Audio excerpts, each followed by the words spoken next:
Hello friends, welcome to our channel.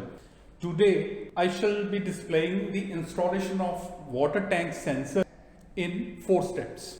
This is the tank sensor and this is the counterweight,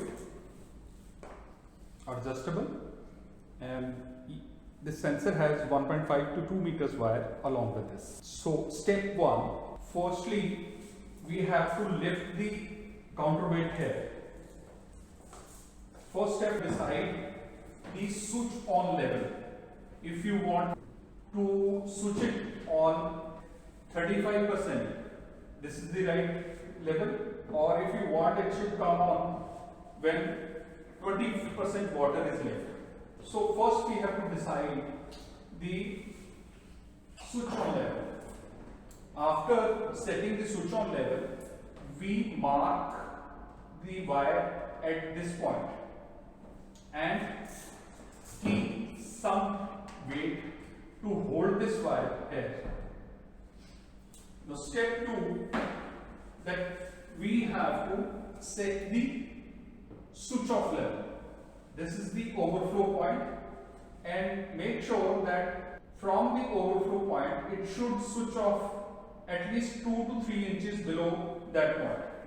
Like this we can set the switch off level, and from this loop we can put a mark here like this. This is step 2, and then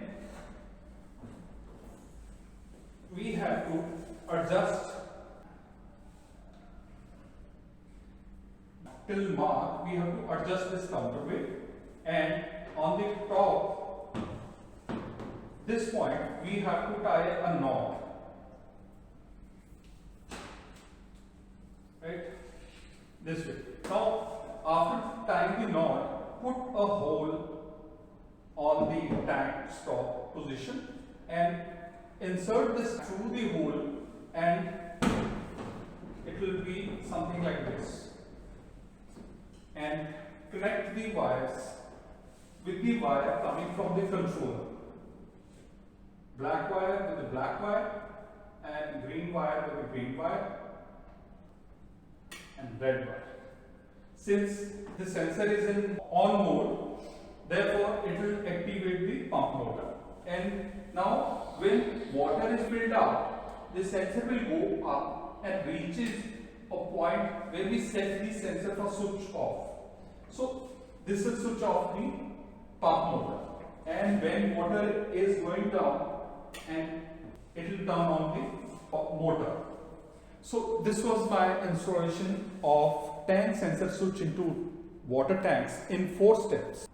If you like the video, please click the like button and don't forget to subscribe and share this video. For more information, check out the link for website, email ID and a telephone number. Stay tuned for my next video. Till then, bye bye.